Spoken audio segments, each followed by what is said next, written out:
경제를 움직이는 큰 두 개의 축이죠. 재정정책과 통화정책. 이게 경제가 좀 어려울 때 어떻게 작동하는지 그 핵심을 바로 한번 파고 들어가 보겠습니다. 네, 맞습니다.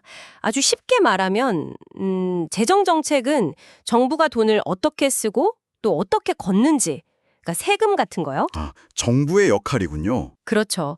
그리고 통화 정책은 중앙은행이 시중에 돈이 얼마나 돌게 할지 또 돈의 값, 즉 금리를 어떻게 조절할지에 대한 이야기입니다. 주체도 다르고 쓰는 방법도 다르네요. 네, 완전히 다르죠. 그럼 재정정책부터 좀 볼까요? 이건 정부가 직접 움직이는 거잖아요. 예를 들어 경기가 안 좋다 싶으면 정부가 도로를 새로 짓는다거나 공공일자리를 만든다거나 하면서 돈을 쓰는 거죠. 네, 그렇죠. 지출을 늘리는 방식입니다.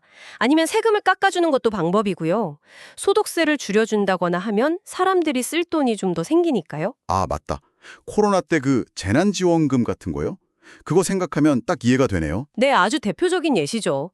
그렇게 직접 돈을 주거나 세금을 줄여주면 효과가 좀 빨리 나타나는 편이에요. 특정 산업이나 좀 어려운 분들을 콕 집어서 지원하기도 좋고요. 효과는 빠르지만 반점도 있을 것 같은데요. 물론이죠.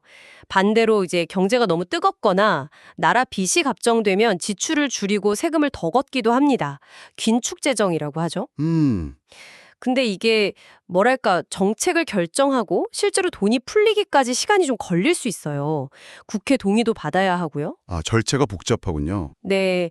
그리고 결국 정부가 쓰는 돈은 나중에 우리가 갚아야 할 빚, 그러니까 국가 부채가 될 수 있다는 점도 항상 생각해야 합니다. 그렇군요. 정부가 직접 나서는 재정정책과 달리 통화정책은 좀 간접적인 느낌인데요. 이건 중앙은행, 우리나라로 치면 한국은행이 하는 거죠. 네, 맞습니다. 중앙은행이 쓰는 가장 대표적인 무기가 바로 기준금리입니다. 이걸 올리고 내리면서 조절하는 거죠. 금리를 내리면 어떻게 되는데요? 아무래도 은행에서 돈 빌릴 때 이자가 싸지니까 기업들은 투자를 좀 더 하려고 하고 개인들은 소비를 늘릴 유인이 생기죠. 경기를 좀 살리려는 목적입니다. 반대로 금리를 올리는 건 몇 년 전에 물가 잡으려고 막 올렸던 거 생각나네요. 네, 바로 그거죠. 2022년 이후로 물가가 너무 오르니까 한국은행이나 미국 페드 같은 중앙은행들이 기준금리를 아주 빠르게 올렸잖아요. 네, 정말 가파르게 올랐죠. 금리가 오르면 돈 빌리기가 부담스러워지니까 자연스럽게 소비나 투자가 좀 줄어들게 됩니다. 너무 뜨거워진 경기를 식히고 물가 상승 압력을 낮추려는 거죠. 고통스럽지만 꼭 필요한 조치였겠나요? 그럴 때가 있습니다. 물가 안정이 워낙 중요하니까요. 근데 기준금리 말고 중앙은행이 쓸 수 있는 다른 방법은 없나요?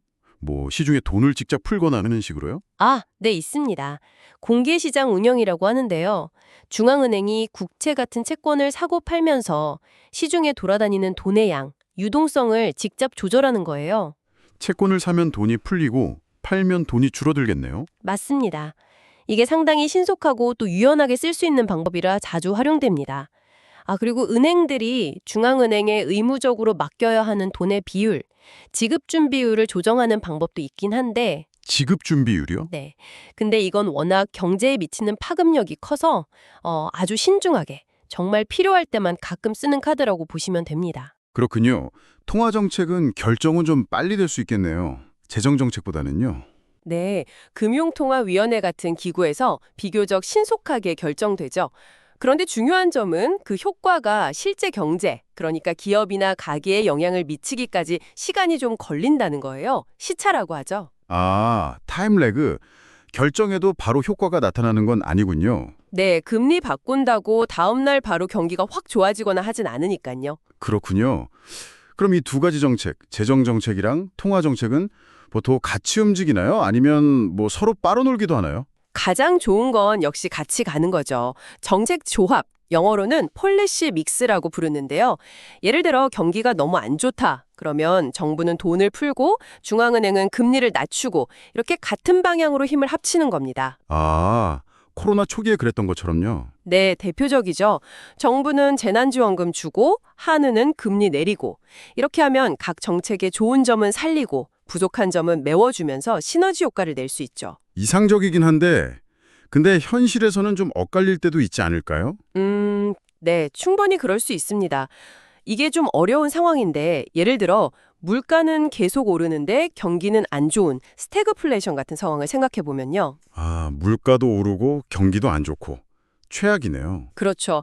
이때 중앙은행은 물가를 잡아야 하니까 금리를 계속 올리고 싶을 수 있어요. 그게 최우선 목표니까요. 네, 물가 안정이 중요하니까. 근데 정부 입장에서는 당장 경기가 너무 가라앉으니까 이걸 막기 위해서 세금을 깎아주거나 돈을 더 풀고 싶을 수 있죠. 아, 그럼 서로 반대로 가는 거네요. 네, 한쪽은 브레이크를 밟는데 다른 한쪽은 엑셀을 밟는 셈이죠. 이렇게 되면 정책 효과가 서로 부딪혀서 약해지거나 시장에 좀 혼란스러운 신호를 줄 수도 있습니다.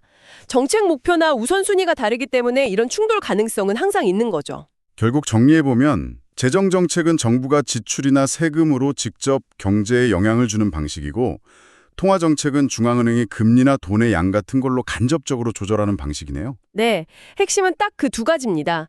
이 두 정책이 서로 어떻게 맞춰지고 또 어떤 방향으로 나아가는지를 이해하는 게 현재 경제 상황을 읽고 또 앞으로를 전망하는 데 아주 중요하다고 할 수 있습니다. 그렇죠. 그러니까 앞으로 정부 예산안이 발표되거나 중앙은행이 금리를 어떻게 할지 발표할 때 이게 우리 경제 전체 그리고 더 나아가서 내 자산 관리에 어떤 영향을 줄 수 있을까 한번 연결해서 생각해 보는 거죠. 네, 그 흐름을 놓치지 않는 게 중요하겠네요. 네, 맞습니다.